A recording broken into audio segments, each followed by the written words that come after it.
Paging Dr. Gary C. Please proceed to the geriatrics department. Emergency! Emergency! Paging Dr. C! Emergency! Emergency! Ay, hello po sa inyong lahat. Si Dr. Gary C. po ito at nanonood kayo ng Gabay sa Kalusugan. Mag-survey muna tayo. Sino ba sa inyo na nanonood ngayon na may mga dinadaing na masakit ang kasukasuan, masakit ang kalamnan, pwedeng masakit ang batok, balikat, siko, kamay, likod, pwede rin balakang, tuhod, di ba? Binti at marami pang iba. Kasi siguro sa pang-araw-araw na clinic day ko, wala akong araw na hindi naka-encounter ng ganyan mga daing. Minsan nga nakakalusot pa nga na wala akong nakitang may asthma buong araw. Walang diabetes buong araw. Pero yung tinatawag na arthritis, mapa-osteo, gouty, rheumatoid, o kaya yung mga muscle pain, fibromyalgia, bursitis, tendonitis, lahat yan mga may kinalaman sa mga aray-aray. Naku, 3-5 yan. So kung meron po kayo niyan, nababagay po itong lecture na ito para sa inyo. Na may pamagat na suffering from joints and muscle pain, baka itong solusyon, diathermy. Pinag-usapan natin nung nakaraan yung tinatawag na hip pain o osteoarthritis of the hip. At ipinangako ko na magdi-discuss ako ng ginagawa ko sa clinic na tinatawag na complementary treatment para sa mga pasyenteng may mga osteoarthritis. At ito po yun. Isa sa therapy na ginagawa ko ay yung tinatawag na diathermy therapy. Ano po ba itong diathermy? Ipapaliwanag ko sa inyo. Sinong pwede makinabang dito? Safe ba ito gamitin? O safe ba itong gawin sa isang pasyente? Sino yung mga hindi pwedeng gawan ng ganitong klaseng therapy? Lahat yan, buong buo ipapaliwanag ko sa inyo ngayon. So ito na po, umpisa na natin. Unang tanong, what is diathermy? Yung diathermy po ay isang tinatawag na therapeutic treatment. Mostly prescribed sa mga muscle and joint pain or condition. Gumagamit ito ng high-frequency electric current to stimulate heat generation within body tissues. So kung hihimay-himayin natin yan, ini-stimulate nito yung paggawa ng init mula sa inyong kalamnan. So heat within. So ang definition pa nga nito ay use of high electrical current to produce heat. Kaya yung word na dia ay ibig sabihin yan, galing sa salitang Greek na true. Parang penetration, di ba? True. At yung thermi, galing sa salitang thermo na ibig sabihin heat. So pag sinabi natin thermal, thermo, thermi, ibig sabihin yan ay heat o gumagamit ng init. So yun ang ibig sabihin. So ang tanong, ano naman ang magagawa niya, no? Ang init na nagagawa nito sa isang tao, for example, within your muscle, within your bone, ay ang mga sumusunod. Ini-improve niya yung blood flow dun sa area. Alam niyo po ba na mahalaga ang blood flow para sa healing or recovery natin sa injury? Di ba yung mga sinasabing nutrients, lahat yan nasa dugo yan eh. Yung mga tinatawag natin oxygen, nasa dugo din yan. So ini-improve niya. Number 2, by improving the blood flow, nare-relax mo ngayon yung muscle spasm o paninigas ng muscle. So, nare-relieve yung pain. Lalo na kung may kinalaman sa stiffness o paninigas. Muscle cramps, di ba? At ini-improve nito ngayon yung mobility, yung pagkilos nyo. So, mas nakakagalaw kayo ng mas maayos. Kumbaga sa daliri, pagising niyo sa umaga, may paninigas ng ganyan, mga joint stiffness. If you improve the blood flow, ininitan mo yan, nababawasan na yung pain, nababawasan yung muscle tension, so mas naigagalaw nyo. So mas simple, di ba, ipaliwanag. Ngayon, pag maganda ang blood flow, yung healing nag-uumpisa na. So pag maganda na yung mobility, mas may healing na ng mga muscles o mga tissues natin. Paano gumagana ang diathermy? So how does diathermy work? Diathermy uses high-frequency electric current to produce heat deep inside, dun sa target tissue. So kung saan mo in-apply yung therapy na diathermy, dun sa area na yun, ini-improve mo yung blood flow dahil sa init na nagdudulot nito. Ngayon, kaano kalalim yung init? Di ba pag tayo po ay Halimbawa, may masakit na kalamnan. Madalas natin marinig mag-apply ka ng warm compress. Yung cold compress sa unang 24 hanggang sa first 48 hours pwede. Tapos paglampas na tayo ng 1 or 2 days, pwede na po yung heat therapy. Ang tanong, pag naglagay tayo ng warm bag doon sa area na masakit, halimbawa, masakit itong siko natin, naglagay tayo ng warm bag, sa tingin nyo kano kalalim yung naabot nung init na yon? Alam nyo po ba kung gaano kalalim? Usually 1. Swerte na yung 2 cm ang lalim. So 1 to 2 cm or less. Pero pag gumamit po tayo ng diathermy, inches ang pinag-uusapan, hindi cm. So ang 2 inches is equivalent, kung ang isang 1 inch is equivalent to 2.54, halimbawa, tama ba yun? 2.54. Ita times 2 mo yun. So equivalent to at least 5 cm. So kumuha ka ngayon ng ruler, kano ka lalim ang 5 cm? So more or less ang 5 cm siguro mga ganito kalalim. Kung nakikita nyo po, yan, 5 cm. Tagos yan ngayon hanggang buto. So umiinit ngayon yung buto, umiinit yung mga muscle, mga ligament, litid. Bakit kailangan mo paabutin doon? Di ba pag kumain tayo ng mga spare ribs, di ba? I'm sure marami sa inyo matatakaw dyan na kumakain ng spare ribs, no? Buto, di ba? Di ba, ang laman ay nakadikit doon mismo sa buto? Talagang kinangat-ngat nyo pa, di ba?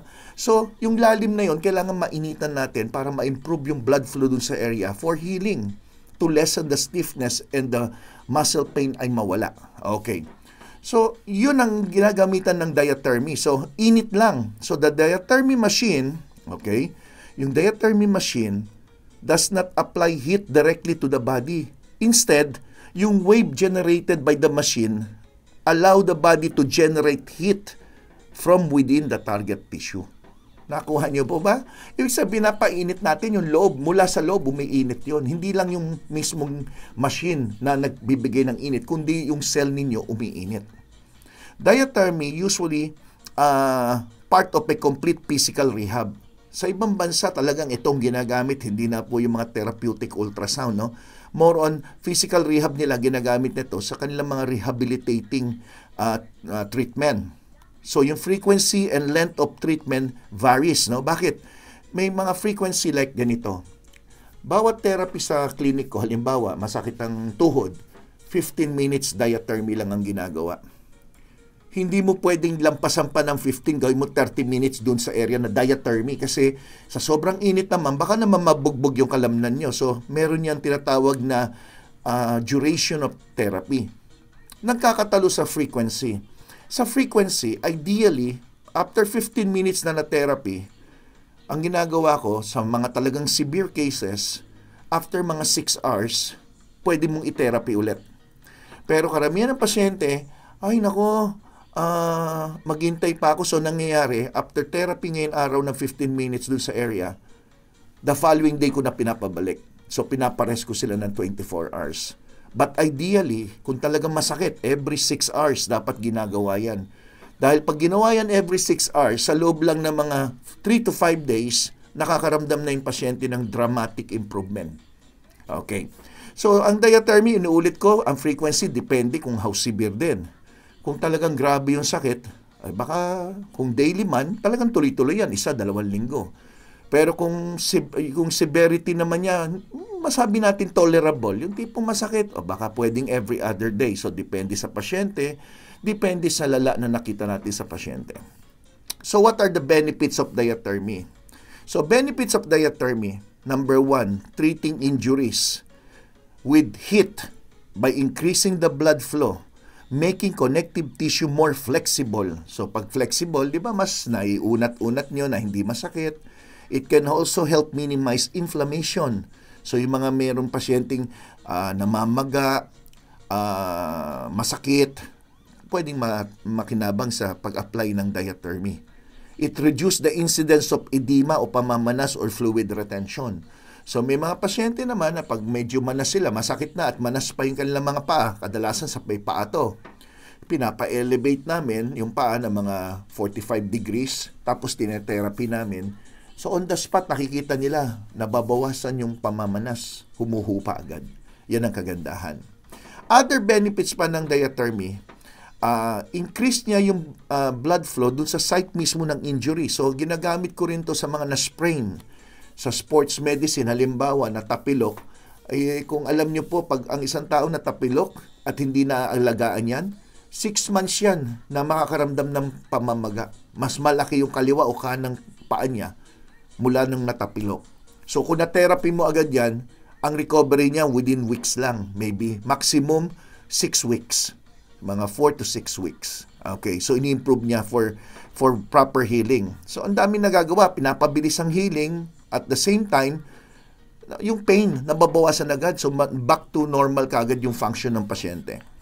Diathermy is used sa mga following conditions. So, makinig na kayo dahil I'm sure marami sa inyo rito na nakikinig na may arthritis. All types of arthritis, gouty arthritis, osteoarthritis, rheumatoid arthritis. Yan yung 3 pangunahing uri ng arthritis. Meron pang iba, so pwede rin makinabang. Back pain, shoulder pain, yung mga frozen shoulder. Fibromyalgia, yung mga masakit ang kalamnan na hindi maipaliwanag. Muscle spasm, yung palaging may stiff neck o kaya yung palaging ang binti ay naninigas o may pamumulikat. Myositis o yung mga muscle na may inflammation or pain. Neuralgia, mga nerve pain. So, pwede rin to sa mga may sciatica. So, mga sciatica is pain na may kinalaman sa naiipit na sciatic nerve dun sa lumbar spine. So, yung pinaka-lower back yan. Ang sakit ng sciatica, minsan mula sa lower back hanggang sa likod ng puwet, hanggang sa may binti, umaabot. Hita, binti. Minsan nangihina, namamanhid, nangangalay. Pwede rin makinabang dyan. Strain, nabanggit ko kanina. Tenosynovitis, yung mga inflammation ng mga tendons, no? Kasama yung tendonitis, bursitis. Ito yung mga sakit na kadalasan na masakit man sabihin dala ng edad o kaya mga injury, lalo na sa sports. Okay.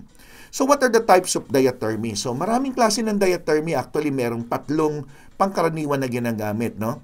So, itong different types of diathermy, depende sa doktor o sa rehab kung ano i-advise sa inyo, no?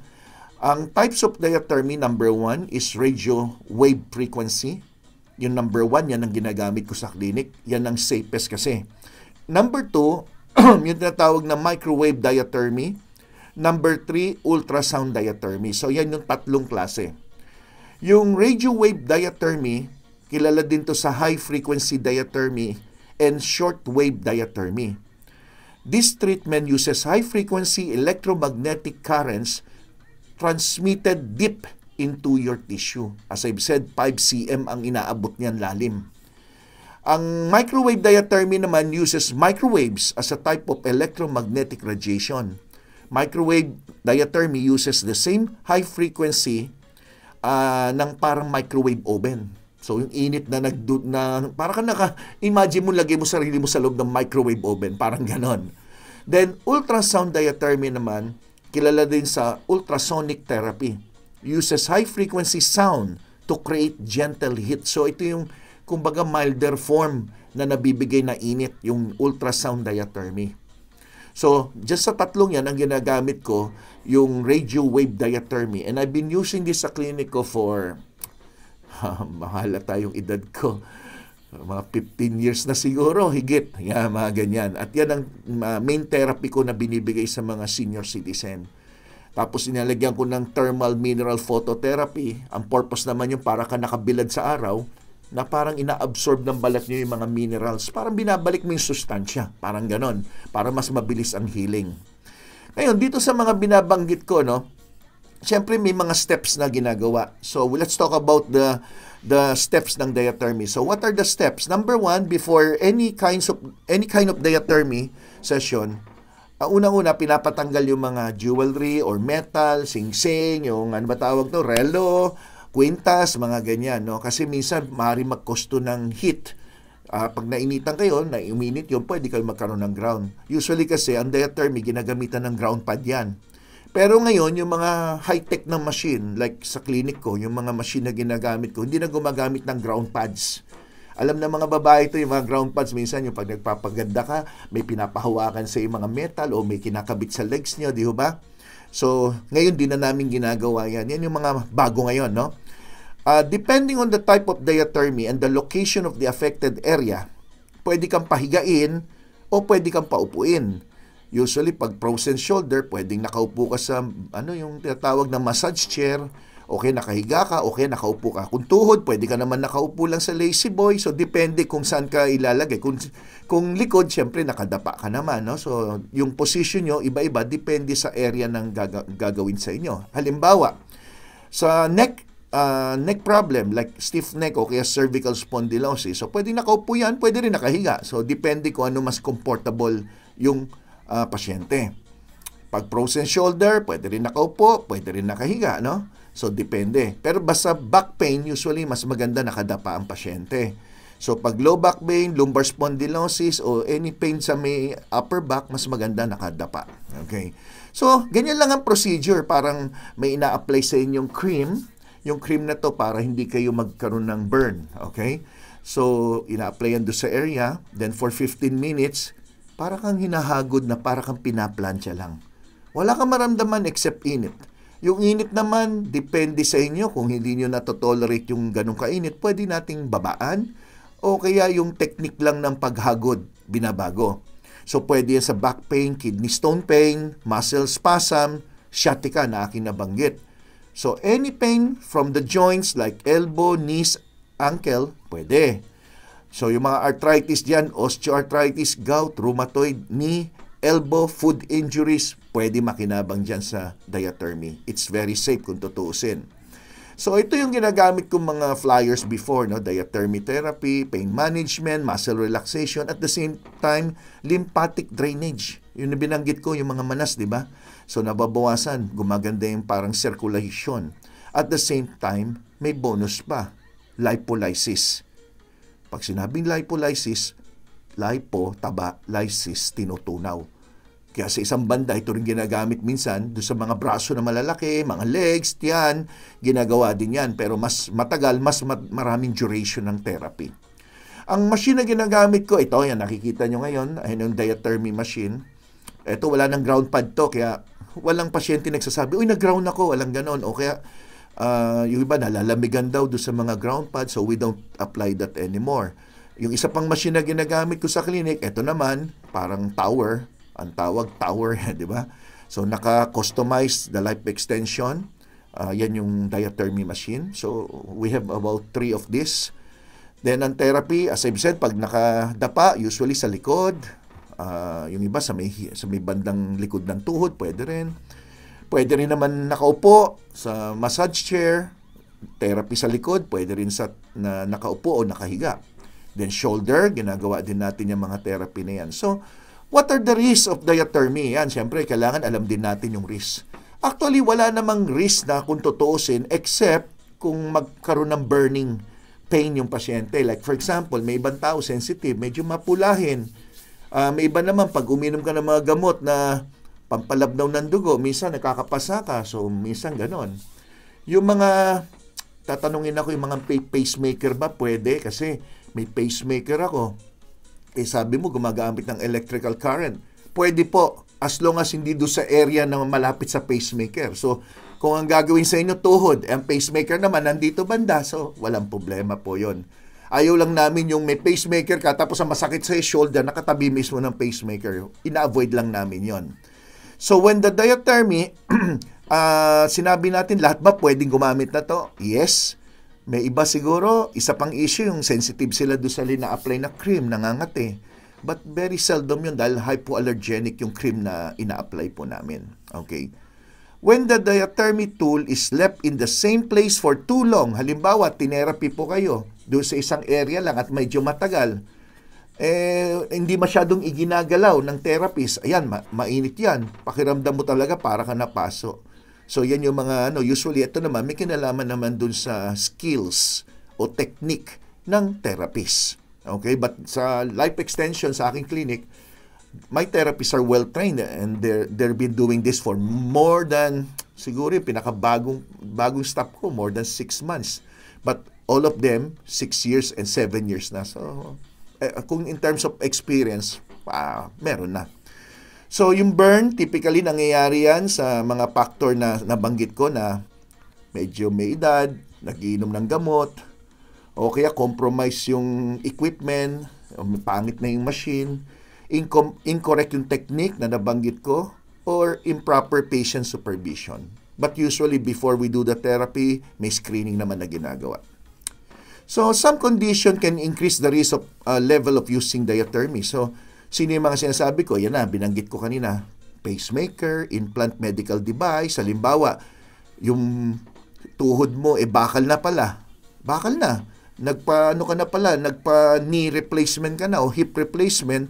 Usually, I don't ask the patient na mag-therapy dun sa area na may bakal. So, yun. O kaya may mga malignant tumor yung pasyente. O kaya may fracture sa area. For example, may fracture ka pala, hindi ka pwede therapy. Ay kung may fracture naman, usually hindi naman makalakad at sobrang magamaga. So, I will ask a x-ray muna para makita. If you're pregnant, on the first 3 months, hindi rin namin ina-advise mag-diathermy. So, what are the risks of diathermy other than those things na nabanggit ko? Siyempre, using heavy metals, may mga pins, dental fillings, at iba pa. So, usually, kumbaga, ini-screen namin yung pasyente, kung anong, ako nagsasabi based sa interview ko, kung pwede at hindi pwede. So, there are patient na talagang hindi ko pinapa-diathermy. Okay? So, rest assured na safe naman po ito. And I hope matry nyo. Makaya ng solusyon doon sa mga matagal nyo ng aray, kirot. Okay? So, maraming salamat sa inyong panonood. Sana may na-share po ako sa mga hindi pa ho nakasubscribe. Gabay sa kalusugan, Dr. Gary C. Mag-subscribe na kayo at click nyo po yung notification bell. Plus, mag-thumbs up din kayo at mag-I Heart GSK. At huwag nyong kalimutan, sa mga nagtatanong palagi ng aking clinic, nandyan lang po yan sa video description. I-click nyo lang po yung title nito, lalabas na po yan pati yung aking Facebook page. Just in case na hindi nyo alam, eto na ipapakita ko na rin. The Life Extension Center for Health and Wellness. 3rd floor po ng Belkens Tower, 127 Malakas Street. Tandaan nyo, kung gusto nyo maging malakas Street ka pupunta. Central Diliman, Quezon City, sa likod lang ng Philippine Heart Center na nasa East Avenue. Then ang contact numbers 8911-1314 o kaya cellphone number na 0917-577-7675. Make sure tumawag mo na kung kayo po'y magpapakonsulta o gustong subukan itong diathermy para sigurado ako mismo mag-a-assess sa inyo at i-recommend ko sa inyo kung anong nararapat sa inyo. Okay? Maraming salamat po sa inyong lahat. Ako po si Dr. Gary C., ang inyong gabay sa kalusugan. Bye-bye!